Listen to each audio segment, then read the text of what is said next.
Bonjour à tous et bienvenue dans Asie à la Une. Je suis Christine et voyons tout de suite les titres de l'actualité chinoise de ce vendredi. Occupé Obama des internautes chinois sur Google+. Augmentation des ventes des SUV en Chine. Jeremy Lin, nouveau star asiatique pour la NBA.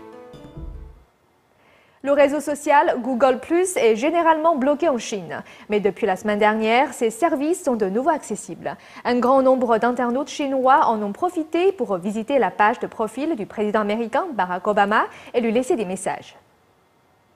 Il semblerait que ce soit une erreur technique venant du logiciel de censure chinois, mais personne ne sait pourquoi Google+ est devenu accessible ni combien de temps il le restera avant que les autorités chinoises ne réagissent. Ce qui est sûr, c'est qu'une partie des internautes chinois qui peuvent désormais accéder au site l'utilisent pour exprimer leur point de vue politique. Par exemple, ils ont envahi la page Google+ du président américain Barack Obama et y ont laissé des milliers de commentaires. Certains de ces utilisateurs ont appelé ce phénomène Occupy Obama en référence au mouvement de contestation Occupy Wall Street de l'automne dernier, mais le ton de ce mouvement numérique semble différent.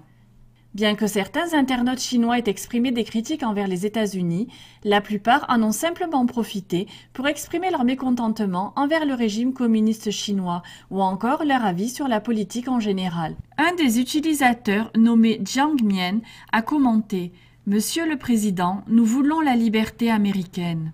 Un autre, dénommé Wenben Chang de Shanghai, a écrit « Nous n'avons aucune chance d'occuper la page de notre président Hu Jintao. Il déteste Internet et n'a aucun compte et aucun site web. Alors, nous pouvons juste occuper la page de Barack Obama. Veuillez nous en excuser. » Cela fait 15 ans que Hong Kong a été rétrocédé par la Grande-Bretagne à la Chine. Aujourd'hui, un sondage montre que le mandarin a remplacé l'anglais comme deuxième langue parlée sur le territoire après le cantonais. À Hong Kong, le mandarin a supplanté l'anglais comme deuxième langue la plus parlée dans la ville. Avec les tensions de plus en plus vives entre Hong Kong et la Chine continentale, certains doutent de ces nouvelles statistiques. Lors du dernier recensement officiel, 48% de la population de Hong Kong disait parler mandarin. C'est plus que les 46% qui disaient parler anglais, la seconde langue parlée depuis longtemps à Hong Kong. En 2001, à peine un tiers de Hong Kong pouvait parler le mandarin. La croissance de l'usage de cette langue pourrait résulter des efforts des autorités pour promouvoir le mandarin dans les écoles. En dépit du nombre élevé de personnes qui peuvent parler le mandarin, seuls 34% des citoyens ont répondu qu'ils en étaient fiers. On peut également douter du fait que le mandarin soit réellement plus largement utilisé que l'anglais. Les habitants ont exprimé leur scepticisme. Avec l'arrivée massive des continentaux, le mandarin putonghua est plus pratique. Peut-être que beaucoup de gens aiment juste dire qu'ils peuvent le parler. Récemment, l'augmentation du nombre des Chinois du continent à Hong Kong a provoqué une série de conflits et de manifestations. Une récente vidéo sur le net montrant un Chinois du continent en train de se moquer du mandarin d'un habitant de Hong Kong a aussi créé des disputes entre les deux populations. En 2010, les manifestants pro-cantonais se sont rassemblés dans le sud de la Chine pour protester contre les efforts du régime pour éliminer leur langue. Le cantonais est le dialecte parlé par 96% de la population de Hong Kong. Les fabricants automobiles du monde entier parient sur l'enthousiasme du marché chinois pour les véhicules sportifs utilitaires appelés SUV aux États-Unis. L'an dernier, les ventes annuelles de SUV en Chine ont excédé pour la première fois les 2 millions de véhicules. La Chine, le plus grand marché automobile au monde, veut aussi les plus gros véhicules. Et les ventes de voitures sportives utilitaires appelées SUV aux États-Unis ont plus que doublé en 2 ans.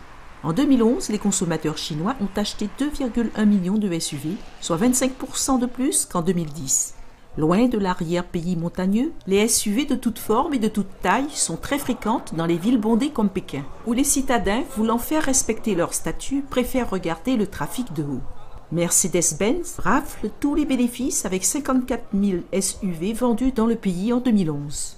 La vente de ces grosses cylindrées représente 27% de la totalité des ventes de Mercedes-Benz en 2011 en Chine. Selon le PDG de Mercedes Chine, cette tendance devrait se poursuivre.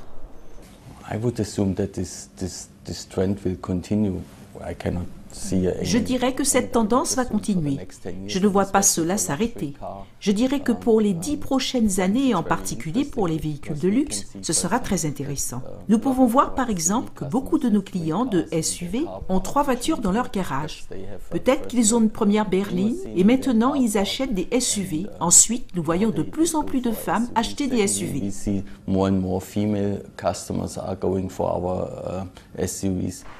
Les fabricants automobiles comme Buick, Ford, Honda et Volkswagen se bousculent sur le marché et font monter la compétition. Des décennies de croissance économique rapide ont multiplié le nombre de riches en Chine et ces consommateurs sont attirés par les marques de luxe européennes. Li Se, un amateur de SUV âgé de 54 ans, possède 50 cylindrés que lui et ses amis aiment conduire dans les Hutong, les ruelles étroites qui sillonnent le centre de Pékin. Li Se et ses amis prennent souvent leur SUV pour un week-end de virée. Ils organisent des périples sur des milliers de kilomètres vers les régions accidentées de l'Ouest. Ce style de vie m'a ouvert l'esprit. Objectivement, au début, je voulais juste m'amuser, conduire et me sentir bien. Mais après quelque temps, réfléchissant à cette expérience, cela m'apporte une joie spirituelle. J'ai réellement apprécié toute cette expérience.